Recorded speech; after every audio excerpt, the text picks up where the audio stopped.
Selamat pagi, maaf nggak bergabung onsite. Eh, Hari ini saya mau bawa ke Anda Lukas pasal yang ke-15, ayat 1 dan ayat yang kedua. Kita masih bicara tentang seri Lifestyle of Christ, gaya hidup Kristus. Dan hari ini saya akan memulai tentang the lifestyle of joy, gaya hidup sukacita. Yesus adalah satu pribadi yang menurut saya, kalau saya bisa melihat salah satu kebiasaannya, salah satu kesukaannya atau gaya hidupnya adalah Yesus punya gaya hidup yang bersukacita. Tapi hari ini saya mau lihat khusus tentang musuh dari sukacita. Dan salah satu musuh dari sukacita mungkin Anda tahu yaitu bersungut-sungut. Nah, mari kita lihat Lukas pasal 15 ayat 1 dan ayat yang kedua. Lukas 15 ayat 1 dan ayat yang kedua. Lukas 15 ayat 1, para pemungut cukai dan orang-orang berdosa biasanya datang kepada Yesus untuk mendengarkan dia. Maka bersungut-sungutlah orang-orang Farisi dan ahli-ahli Taurat kepadanya. Katanya dia menerima orang-orang berdosa dan makan bersama-sama dengan mereka. Sampai situ saja. Uh, Kata bersungut-sungut adalah buat saya bahasa Indonesia lama, sebab saya punya pengalaman satu kali saya duduk, saya pakai Grab gitu ya, pakai mobil online, dan waktu saya duduk saya suka ngobrol sebentar dengan sopirnya. Dan di tengah-tengah obrolan, di tengah-tengah kesulitan ekonomi, kami bicara banyak dan saya kemudian memberi respon di akhir dari perbincangan kami. Saya memberi respon, iya Pak ya, hidup ini harus banyak bersyukur ya, jangan bersungut-sungut ya. Kemudian sekaget saya adalah ketika sang sopir berkata, sungut-sungut itu apa Pak? Apa ada sungutnya kayak lele gitu ya. Dan saya baru menyadari bahwa kata bersungut-sungut adalah kata yang biasa bagi kita orang Kristen, sebab Alkitab kita masih pakai Alkitab terjemahan lama sebenarnya. Alkitab terjemahan yang Anda suka pakai dan Anda suka pakai itu adalah terjemahan tahun, kalau saya tidak salah, tahun 70-an. LAI terjemahan tahun 70-an. LAI, teman-teman LAI udah berusaha untuk memberi terjemahan-terjemahan terbaru setahu saya, tetapi karena kita sudah terbiasa dengan tahun itu, terjemahan tahun itu, kita ini nggak pernah ganti-ganti Alkitab. Saya pernah coba menggunakan terjemahan LAI tahun 2000, dan saya diprotes banyak orang, kok Alkitab Bapak beda sama Alkitab saya? Saya jawab, bukan Alkitabnya yang beda, Bu. Terjemahannya yang beda. Saya ya pakai punya LAI tahun 2000, tapi Ibu pakai tahun 76, kalau saya nggak salah yang biasa kita pakai. Akhirnya setelah sekian lama mencoba, ya akhirnya saya ngalah deh. Saya yang kembali ke terjemahan lama gitu ya. Dan saya baru menyadari bahwa itu kata yang tidak familiar. Tepatnya adalah grumble atau mulai bicara sesuatu secara batin di dalam, tetapi mulut komat kamit gitu ya, dengan suara yang rendah. Jadi kita pakai kata yang kita sudah familiar, buat saya no problem, bersungut-sungut. Menarik, kata bersungut-sungut ini menggunakan kata bahasa asli, bahasa Yunaninya goguso, G-O-G-U-Z-O, goguso. Goguso. Goguso ini dalam Alkitab Perjanjian Baru muncul dalam, saya pikir dalam dua bentuk utama. Yang pertama adalah goguso, bersungut-sungut di dalam hati seseorang. Jadi ini bicara soal personal. Dan yang kedua kemudian menggunakan kata dia goguso, D-I-A-G-O-G-U-Z-O, dia goguso. Ketika Anda temukan kata dia goguso, dia itu bicara tentang sesuatu yang memasuki orang lain. Jadi memasuki orang lain. Jadi kalau goguso bersungut-sungut sendiri di dalam, tetapi dia goguso adalah apa yang kita tidak setuju, apa yang kita tidak suka, itu kemudian kita transferkan kepada orang lain. Jadi Anda lihat, sungut-sungut itu bisa menular. Sungut-sungut itu bisa menular. Bisa dilakukan oleh satu orang, tetapi bisa juga dilakukan oleh banyak orang. Nah, kenapa pertanyaannya dalam Lukas 15 adalah mengapa mereka bersungut-sungut? Yang paling penting adalah mengapa mereka bersungut-sungut.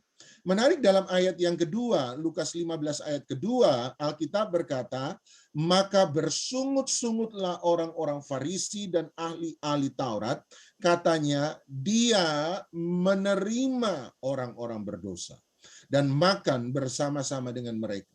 Jadi tema bersungut-sungut, tema mengapa orang Farisi ahli Taurat bersungut-sungut, temanya adalah tema penerimaan.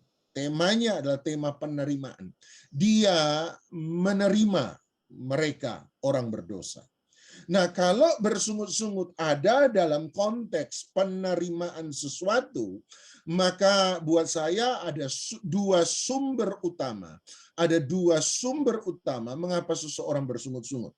Nomor satu, seseorang bersungut-sungut sebab dia menerima sesuatu yang dia tidak sukai.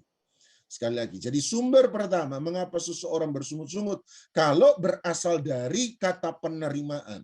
Maka nomor satu, seseorang bersungut-sungut bukan karena dia tidak menerima apa-apa. Seseorang bersungut-sungut sebab dia menerima sesuatu yang dia tidak sukai. Salah satu definisi bersungut-sungut yang saya suka adalah definisi bersungut-sungut dari seorang pendeta yang bernama Derek Prince. Derek Prince bilang begini, bersungut-sungut seperti ini, adalah seperti ini. Satu kali Allah Bapa memberi sesuatu kepada kita, anaknya, kemudian kita anaknya, kita lihat apa yang Bapak berikan kepada kita lihat, dan waktu kita lihat, kita bilang sama Bapak, Bapak, ini saya nggak suka, saya bukan mau yang ini. Karena apa yang engkau beri ini saya tidak suka, saya tidak mau, maka apa yang Bapak beri adalah sesuatu yang tidak baik. Derek Prince kemudian berkata, oleh sebab itu bersungut-sungut adalah mengambil apa yang Bapak beri, yang kita anggap tidak baik, dan melemparkan ulang ke wajahnya sang Bapa. Sekali lagi ya, Derek Prince memberi perumpamaan yang sangat bagus. Bersungut-sungut adalah seperti ini, kata Derek Prince. Bapa memberi sesuatu yang baik kepada kita. Tetapi ketika sang Bapa memberi sesuatu yang baik pada kita, kita lihat apa yang Bapak beri, kemudian kita bilang sama Bapak, Bapak, apa yang Bapak beri, yang Bapak pikir baik, itu saya tidak suka. Saya tidak mau, bukan ini yang saya mau. Oleh sebab itu, pemberian Bapak yang baik, yang kita tidak suka, kita ambil, kita lempar ke rumah Bapak, dan saya berkata, ini adalah pemberian yang jahat. Jadi Anda lihat Derek Prince bagus sekali. Waktu saya dulu dengar, saya suka definisinya, tetapi definisi ini masuk ke dalam hati saya ketika saya punya anak. Saya punya anak, ini bukan kesalahannya dia, hanya saya satu kali punya anak, waktu itu masih kecil, saya bantu suapin makan. Dan waktu saya bantu suapin makan, anak saya waktu itu nggak suka, nggak mau, belum mau makan atau makanannya nggak suka, saya lupa. Tapi hari itu pokoknya dia nggak mau makan. Saya agak paksa, ayo mesti makan nak, harus mesti makan nak, ini enak, ini bergizi makan yang banyak ya. Waktu saya mau beri makan, dia nggak suka, tangannya mulai bergerak. Nah, sekali lagi ini bukan kesalahan anak saya, tapi waktu dia mulai bergerak menolak, satu kali dia tanpa sengaja menyentuh piring di mana makanan itu ada. Dan piring di mana makanan itu ada yang ada di tangan saya, itu waktu tersentuh tangannya, terpukul oleh tangannya, piringnya terlempar, kena ke wajah saya. Kena ke wajah saya. Saya tahu itu bukan salahnya dia, saya tahu. Tetapi entah bagaimana, ada satu kesedihan yang luar biasa dari sebuah penolakan. Penolakan menurut saya itu menjadi sebuah penolakan anak saya terhadap apa yang saya lakukan. Kemudian definisi itu teringat dalam pikiran saya, dan hari itu akhirnya agak drama India, agak bombay begitu ya, pakai air mata sama Tuhan dan berkata, inilah yang Bapak rasakan ya, gini ya, waktu Bapak beri sesuatu yang baik, anaknya nggak suka, anaknya anggap tidak baik, dilempar kembali ke mukanya Bapak. Ginikah rasa sedih Bapak waktu kita itu bersungut-sungut? Dan definisi itu tertanam begitu rupa dalam pikiran saya sampai hari ini. Sebab itulah bersungut-sungut, merasa tidak mendapat sesuatu yang baik. Karena kita nggak suka, Bapak itu bilang baik, tapi kita bilang ini tidak baik. Sehingga kita berkata, kita menolak apa yang Bapak beri. Kita menolak mengakui bahwa pemberian Bapak itu baik. Sebab menurut saya tidak suka, saya tidak mau, oleh sebab itu tidak baik. Dan bersungut-sungut adalah hasil dari ketidaksukaan atas apa yang kita terima dari Bapak terutama. Tapi yang kedua, sumber kedua dari bersungut-sungut kalau dalam hal penerimaan berarti nomor satu, saya tidak suka apa yang saya terima. Tetapi nomor dua menurut saya adalah kita tidak menerima sesuatu yang kita suka, sementara orang lain justru menerima apa yang kita suka. Sekali lagi, yang kedua menurut saya, bersungut-sungut lahir dari sebuah penerimaan. Tetapi nomor dua menurut saya bersungut-sungut terjadi ketika kita melihat apa yang saya suka itu saya nggak terima. Tetapi justru apa yang saya suka orang lain terima. Itu sebabnya saya bersungut-sungut kepada orang itu. Sekali lagi ya, nomor satu saya menerima. Hanya saya menerima apa yang saya tidak suka. Itu bersungut-sungut. Tapi nomor dua, saya tidak menerima apa yang saya suka, tapi kemudian saya melihat bahwa apa yang saya suka itu dilakukan atau dinikmati oleh orang lain. Menurut saya, orang Farisi terjebak pada dua hal ini. Satu, mereka merasa mereka menerima sesuatu yang mereka tidak suka. Tapi nomor dua, apa jangan-jangan yang mereka suka mereka tidak terima, sementara mereka lihat orang lain menerima apa yang mereka suka. Ini curiga saya, ini curiga saya, ini curiga saya. Orang Farisi yang masih suka minum-minum sampai mabuk, ini dugaan saya, ini dugaan saya.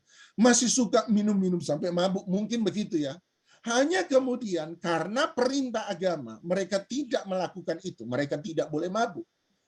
Tetapi kemudian mereka melihat kok orang berdosa boleh mabuk. Semoga Anda nangkap. Satu sisi, mohon maaf, satu sisi saya masih suka zina sebenarnya. Laki-laki, ada yang bilang sama saya, laki-laki dikasih perempuan itu mah kalau nggak mau keterlaluan, itu sama seperti kucing dikasih pindang, dikasih ikan terus nolak, nggak mungkin lah katanya gitu ya. Jadi satu sisi masih mau. Hanya ketika karena agama dia tidak melakukan itu. Tetapi kemudian dia menemukan, loh, saya nggak lakukan itu, saya nggak bisa nikmati itu, kenapa orang lain bisa? Kenapa orang lain lakukan itu? Sehingga agama bagi orang beragama, agama itu seringkali dijadikan sebagai alat untuk menghukum orang lain. Dan menurut saya ini yang terjadi, alat untuk menghukum orang lain. Oh, mabuk-mabuk, lihat nanti ya, lihat nanti. Nanti Tuhan sentil baru tahu rasa. Kita menggunakan agama sebagai alat pembenaran untuk menghukum orang lain. Kalau Tuhan nggak bertindak gimana? Kemudian terkenal dengan penolakan terhadap gereja. Kemudian kita sebut mereka, oh iya, mereka masih orang berdosa, orang yang tidak akan selamat. Jadi kita menggunakan kebenaran yang kita ketahui untuk menghukum orang lain yang tidak sama dengan saya. Penerimaan menjadi seringkali sumber dari sebuah sungut-sungut. Coba Anda baca ayat 2 kembali. Yuk mari kita gali sedikit lebih dalam tentang penerimaan. Kenapa mereka bersungut-sungut dalam hal penerimaan? Perhatikan ayat yang kedua. Alkitab berkata, ini sungut-sungutnya orang ahli Farisi dan ahli Taurat. Dia menerima orang-orang berdosa dan makan bersama-sama dengan mereka. Jadi ada dua perspektif yang berbeda antara Yesus dan orang Farisi. Ada dua perspektif berbeda antara Yesus dan ahli Taurat. Orang Farisi dan ahli Taurat melihat bahwa penerimaan Yesus terhadap orang berdosa adalah persetujuan Yesus terhadap tingkah hidup dan gaya mereka. Sekali lagi, ada dua perbedaan. Kalau bahasa Inggris agak lebih suka saya.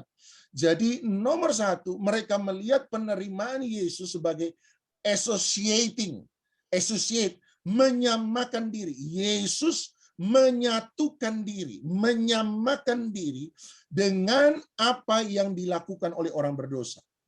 Jadi penerimaan Yesus dianggap sebagai persetujuan terhadap dosa dari orang berdosa. Penerimaan Yesus dianggap Yesus ini sama. Yesus itu satu dengan mereka. Yesus ini setuju dengan mereka. Dan buat saya ini bukanlah pandangan yang sepenuhnya salah. Kenapa? Sebab kita belajar dalam Alkitab, memang ketika orang berdosa bergaul dengan orang berdosa, itu adalah bagian yang sama.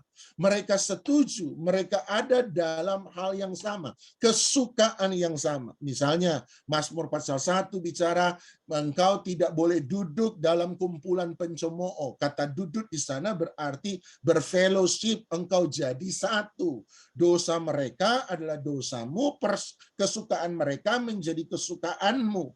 Dan itu bicara tentang persetujuan. Tetapi Yesus sendiri, atau misalnya ayat terkenal, pergaulan yang buruk merusak kebiasaan yang baik. Memang mereka tidak sepenuhnya salah. Tidak sepenuhnya salah. Pergaulan seseorang, penerimaan seseorang bisa menunjukkan persetujuan seseorang. Jangan duduk dengan pencemooh. Kenapa? Sebab kalau kamu duduk dengan mereka, maka apa yang kamu lakukan sama seperti apa yang mereka lakukan. Apa yang mereka setujui sama seperti apa yang kamu setujui. Memang penerimaan bicara tentang persetujuan, fellowship.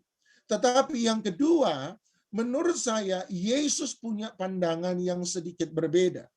Penerimaan Kristus terhadap orang berdosa bukanlah tanda persetujuan Kristus terhadap orang berdosa, tetapi penerimaan Yesus terhadap orang berdosa berfungsi untuk memberi akses kepada orang berdosa untuk masuk berjumpa dengan Dia.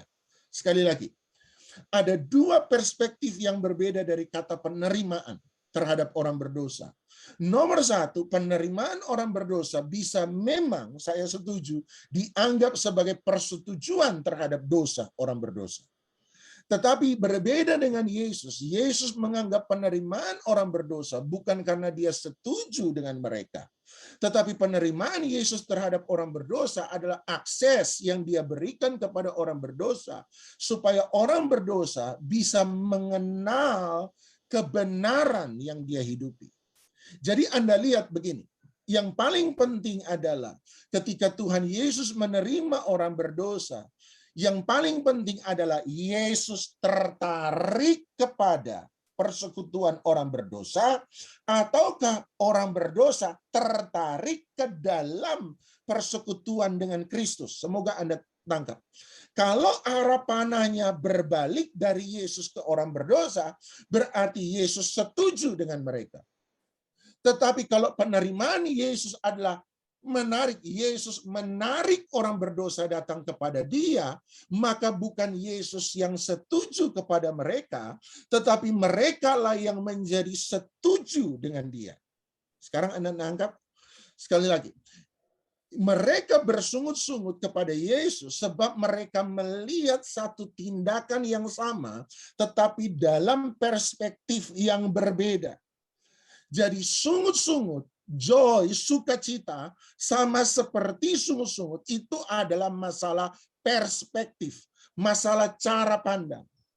Sama seperti ahli Taurat bersungut-sungut pada Yesus sebab salah dalam perspektif, salah dalam memandang, maka sukacita adalah belajar untuk setuju, untuk sama cara pandang dengan Yesus. Sekali lagi, yang membuat mereka bersungut-sungut adalah sebab mereka melihat penerimaan Yesus kepada orang berdosa sebagai Yesus yang setuju terhadap orang berdosa. Yesus yang tertarik kepada persekutuan orang berdosa. Tetapi Yesus justru terbalik, menganggap penerimaannya terhadap orang berdosa bukan dia setuju dengan mereka, tetapi justru adalah akses yang dia beri kepada mereka supaya mereka bisa datang setuju dengan dia. Saya percaya satu hal, kita hanya punya otoritas terhadap sesuatu yang kita sukai. Kita hanya punya otoritas terhadap sesuatu yang kita cintai. Gini. Ada banyak, terutama orang Kristen zaman dulu ya. Saya lahir dari Pantekosta Ortodoks, jadi saya ngerti apalagi orang Pantekosta Ortodoks yang punya lagu asalku miskin di bumi, asalku kaya di sorga. Jadi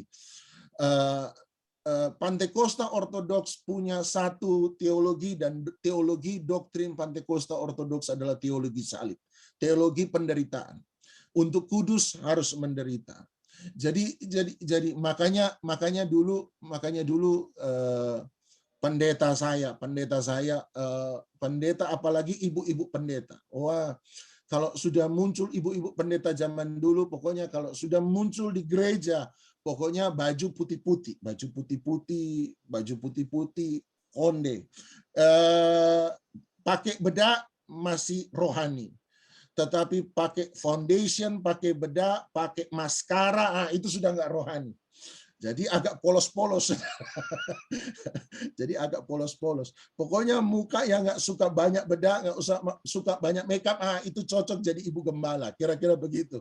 Sebab penderitaan, memang teologinya adalah teologi penderitaan.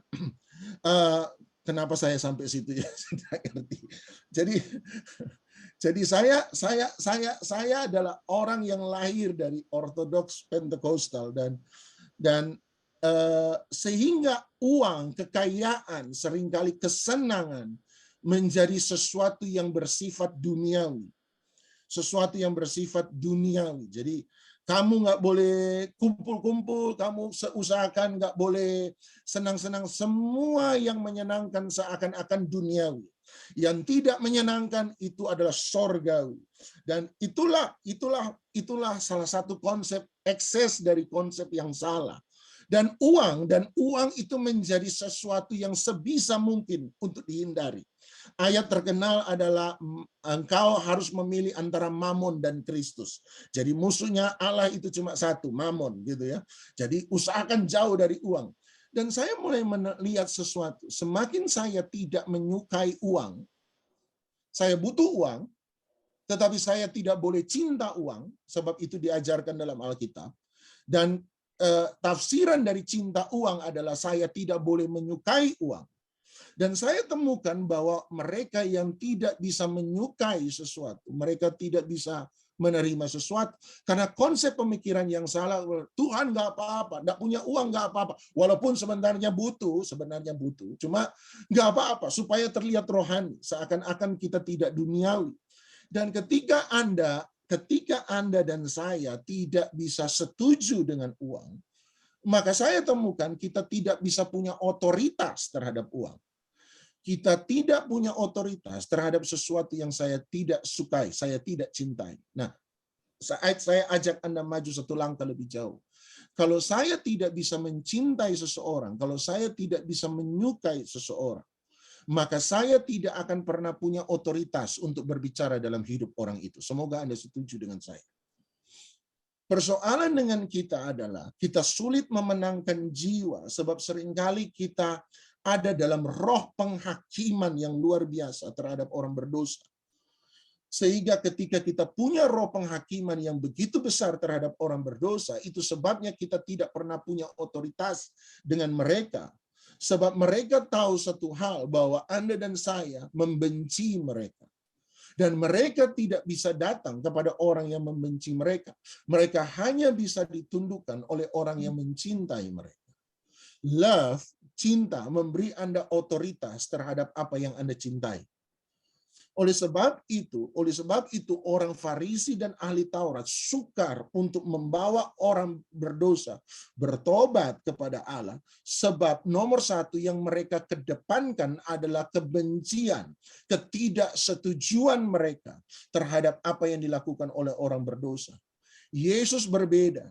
Yesus nomor satu bukan menunjukkan ketidaksetujuan. Yesus nomor satu, dia memberi akses lebih dahulu supaya mereka bisa datang kepada dia. Pendeta saya pernah bilang begini. Kalau kamu ketemu orang berdosa, kemudian engkau tampar lebih dulu orang berdosa, maka kalau kamu tampar, dia akan lari daripada kamu. Ini yang harus kamu lakukan. Kalau kamu ketemu orang berdosa, kata pendeta saya, rangkul dulu dia, terima dulu dia. Dan waktu kamu rangkul dia, kemudian kamu tampar dia, mohon maaf, setelah dirangkul baru kamu tampar, dia tidak akan lari kemana-mana sebab dia sudah dirangkul oleh kamu. Kalau dia baru mau datang, Anda tampar, tamparan Anda akan menunjukkan kebencian Anda terhadap dia. Tetapi kalau kamu rangkul lebih dahulu, kemudian kamu menegur kesalahannya, teguran Anda akan dianggap sebagai cinta Anda kepada dia. Kasih Anda kepada dia untuk membuat dia menjadi pribadi yang lebih baik daripada sebelumnya. Anda boleh baca dalam Wahyu pasal 2, Wahyu pasal 3, perhatikan apa yang Yesus katakan pada 7 jemaat. Perhatikan, dia selalu memuji lebih dahulu. Dia selalu accept them lebih dulu. Dia selalu menerima mereka lebih dahulu. Baru kemudian Anda baca, dia menegur mereka. Sehingga teguran yang dia berikan kepada setiap sidang jemaat adalah teguran yang diberikan di dalam kasih, bukan di dalam kebencian. Dia menerima mereka dulu, dia memuji dulu apa yang baik dari mereka, dia menyatakan kelebihan-kelebihan mereka, baru setelah itu kemudian dia menunjukkan kekurangan mereka. Teguran harus ada dalam konteks kasih, sehingga teguran dilihat bukan sebagai kebencian kita terhadap seseorang, tetapi teguran dilihat sebagai cinta kita, kasih kita untuk memperbaiki hidup seseorang menjadi pribadi yang lebih baik. Jadi Anda lihat persoalan bersungut-sungut adalah persoalan perspektif, cara pandang. Sebab mereka memiliki cara pandang yang berbeda dengan Yesus. Itu sebabnya mereka bersungut-sungut. Tadi Derek Prince berkata, Bapa memberi sesuatu yang baik, tapi Anda anggap apa yang Bapa beri yang baik sebagai sesuatu yang tidak baik. Hanya karena Anda tidak suka, hanya karena Anda tidak mau. Persoalannya adalah persoalan perspektif Bapa berbeda dengan perspektif kita. Itulah persoalan bersungut-sungut dan itulah sebenarnya persoalan sukacita. Kenapa Yesus bisa bersukacita? Sebab dia punya perspektif yang sama dengan perspektif Bapa Surgawi. Itu sebabnya dia bisa bersukacita. Tetapi ketika kita punya perspektif cara pandang yang berbeda dengan cara pandang Tuhan, cara pandang Bapa Surgawi, maka kita akan menghidupi satu kebiasaan, lifestyle bersungut-sungut. Grumble. Masalahnya selalu adalah masalah perspektif. Kalau Anda bisa melihat ini sebagai sebuah kebenaran, maka ada banyak hal yang akan berubah dalam hidup Anda dan saya. Penyembahan, doa, penyembahan sebenarnya adalah bicara soal perspektif. Bagaimana kita belajar setuju dengan apa yang Bapa setuju. Sebenarnya kita belajar setuju dengan apa yang Bapa pikirkan, apa yang Bapa kehendaki. Coba Anda pergi ayat terakhir kita pagi hari ini. 2 Korintus pasal yang pertama, 2 Korintus 1 ayat 19 sampai ayat 20. Ini hanya masalah perspektif. Kita bisa hidup dalam lifestyle of joy. Kita bisa hidup dalam gaya hidup sukacita. Oh ya, ada orang bilang joy. Joy itu Jesus first, other second, you last. J-O-Y. Jesus first, other second, you last. Jadi pikirkan Yesus, pikirkan orang lain, baru setelah itu pikirkan diri sendiri. Ya, permainan kata orang. Tapi menurut saya adalah perspektif. Perhatikan 2 Korintus 1 ayat 19. 2 Korintus 1:19. Karena Yesus Kristus anak Allah yang telah kami beritakan di tengah-tengah kamu, yaitu olehku dan oleh Silwanus dan Timotius, bukanlah ya dan tidak, tetapi sebaliknya di dalam dia hanya ada apa? Ya, di dalam dia hanya ada ya, sebab Kristus adalah apa? Ya bagi semua janji Allah. Itulah sebabnya oleh dia kita mengatakan amin untuk memuliakan Allah. Kita selalu mendengar kalimat di dalam Kristus Yesus hanya ada ya dan amin. Yang setuju katakan amin gitu. Ya dan amin. Ya dan amin. Sebentar. Ya dan amin.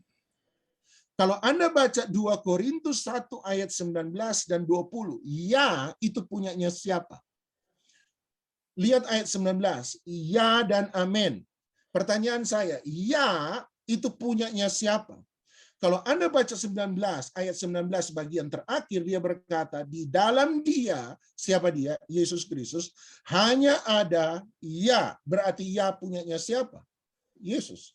Kemudian dia berkata ayat 20, sebab Kristus adalah, jadi Yesus adalah ya, baik semua janji Allah, bagi semua janji Allah. Itu sebabnya kalau ya punya dia, pertanyaannya ayat 20, amin punyanya siapa?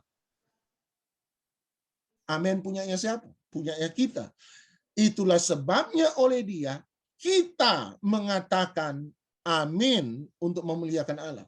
Anda lihat, ya dan amin. Ya punyanya siapa? Yesus Kristus. Amin punyanya siapa? Yesus Kristus? Bukan. Dia berkata, amin punyanya kita. Apa yang Yesus katakan ya, kita harus belajar katakan amin supaya itu terjadi. Artinya apa yang Bapa setuju, apa yang Yesus mau, kita harus menjadi sama dengan apa yang dia setuju. Doa adalah kita menjadi satu. Doa adalah saya setuju, dengan apa yang Tuhan katakan. Doa berarti saya setuju what God say, apa yang Allah katakan.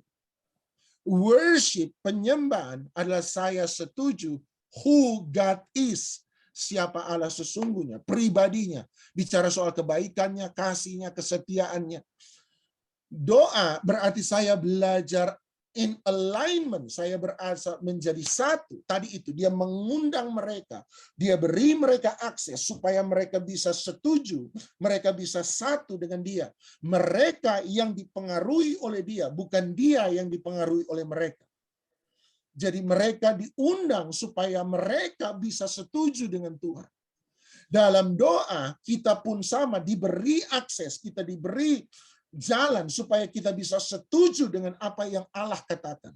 Tetapi dalam penyembahan kita diberi akses supaya kita bisa mengenal hatinya, kita bisa mengenal pribadinya. Dalam doa saya belajar mengenal firman-Nya, tetapi dalam penyembahan saya belajar mengenal pribadinya. Saya melihat Allah yang baik, saya melihat Tuhan yang setia, saya melihat Tuhan yang penuh kasih, saya hanyut. Jadi doa dan penyembahan adalah kita belajar in alignment, kita belajar menjadi satu dengan Dia. Wahyu pasal 4 Tuhan berkata kepada Yohanes, datanglah kemari. Datanglah kemari. Penyembahan adalah Tuhan mengundang kita, bukan cara berpikir Allah yang direndahkan, disesuaikan dengan cara berpikir kita. Tetapi cara berpikir kita lah, datanglah kemari, come up here, datang ke atas sini. Cara berpikir kita lah yang harus di-upgrade untuk berpikir sama seperti Allah berpikir. Ini otak perlu upgrade, saudara. Anda pakai handphone boleh canggih, tapi nggak pernah upgrade, satu kali handphone Anda akan berhenti untuk beroperasi.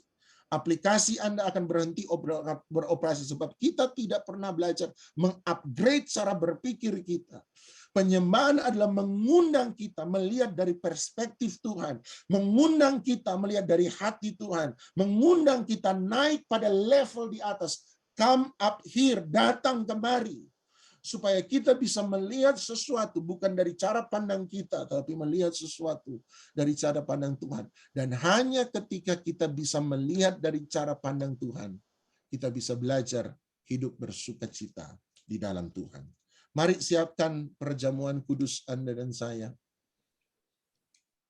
Sekali lagi, menurut saya ini sesuatu yang luar biasa ketika Alkitab mengajarkan bahwa apa yang kita kerjakan hari ini adalah persekutuan dengan tubuh Kristus, persekutuan dengan darah Kristus, di mana kita dipanggil untuk menjadi serupa dengan Dia. Kita yang menjadi satu dengan Dia.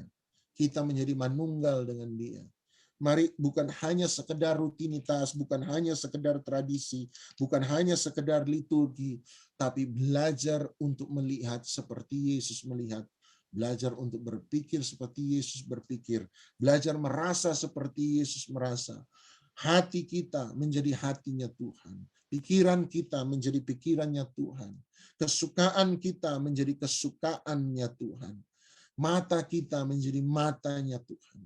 Dan waktu kita bisa melihat seperti itu, we can live in joy. Kita bisa tinggal dalam sukacita dan bukan bersungut-sungut. Mari kita angkat roti di tangan kanan kita.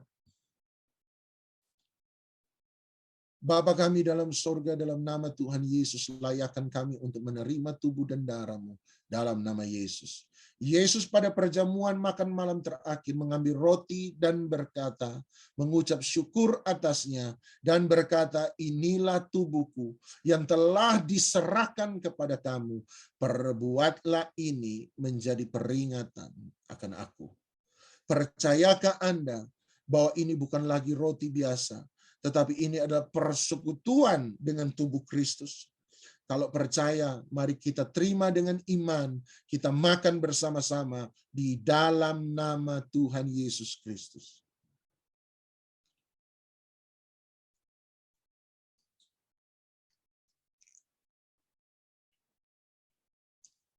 Terima kasih Bapa, terima kasih Yesus. Angkat cawan di tangan kanan Anda. Yesus kemudian mengambil cawan anggur, mengucapkan syukur atasnya, dan berkata, inilah cawan perjanjian baru, darahku yang telah ditumpahkan untuk pengampunan semua orang. Percayakah Anda bahwa ini bukan lagi cawan anggur biasa, tetapi ini persekutuan dengan darah Kristus, darah yang menyembuhkan, darah yang menyelamatkan, darah yang membebaskan, darah Yesus yang melindungi, darah Yesus yang berkuasa. Kalau Anda percaya, mari kita terima dengan iman. Kita minum bersama-sama di dalam nama Tuhan Yesus Kristus. Doa adalah belajar untuk menjadi satu, belajar untuk setuju dengan apa yang Allah katakan. Itu sebabnya saya tidak bisa menerima orang yang berdoa tetapi tidak pernah belajar mempercayai setiap firman Allah. Tapi penyembahan adalah belajar menjadi satu dengan siapa Allah sesungguhnya pribadinya. Itu sebabnya saya juga nggak bisa percaya ada orang Kristen bilang suka menyembah, tapi hidupnya nggak pernah sabar, hidupnya nggak pernah punya kebaikan bagi orang lain. Hidup marah, hidup membenci, hidup penuh gosip. Saya nggak setuju. Penyembahan membuat kita semakin serupa dengan Dia. Penyembahan membawa kita melihat hatinya Bapa. Penyembahan membuat kita mengenal kebaikannya Bapa.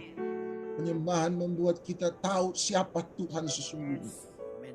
Dan itu masalah perspektif. Kita sering kali punya tindakan, tetapi pikiran kita menjadi berbeda. Sama seperti orang Farisi.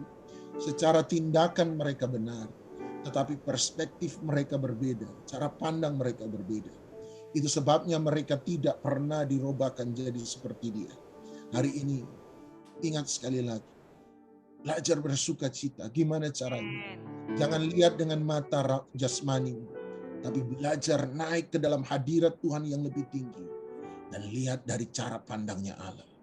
Lihatlah bagaimana tangannya sementara bekerja. Bahkan ketika kita tidak bisa melihat. Lihatlah bagaimana Dia sementara melangkah. Sekalipun kita tidak tahu Tuhan sementara melangkah kemana. Lihatlah hatinya yang sementara dicurahkan. Kebaikan demi kebaikan, perkenanan demi perkenanan. Lihat, naik lebih tinggi, naik lebih tinggi. Punya mata Raja Wali, bukan mata emprit, bukan mata ayam, tetapi mata Raja Wali yang melihat segala sesuatu makin tinggi. Orang bilang kalau badai datang, Raja Wali akan menjadi berbeda dengan burung lain. Ketika burung lain sembunyi ketakutan turun pada ketinggian yang lebih rendah, Raja Wali justru naik kepada ketinggian yang lebih tinggi. Mari hari ini naik pada ketinggian Allah, level Allah, cara berpikir Allah lebih tinggi. Dan oleh sebab itu, terimalah segala berkat daripada Allah Bapa, cinta kasih sayang dan syafaat daripada Tuhan Yesus Kristus, persekutuan penghiburan kekuatan sukacita damai sejahtera daripada Roh Kudus menyertai kita sekalian, mulai daripada pagi hari ini sampai selama-lamanya. Hidupmu diberkati, keluargamu diberkati, masa depanmu diberkati, pekerjaanmu diberkati, nama Tuhan dipuji, nama Tuhan dipermuliakan. Dalam nama Tuhan Yesus Kristus, yang percaya dilawat diberkati Tuhan, sama-sama kita katakan amin.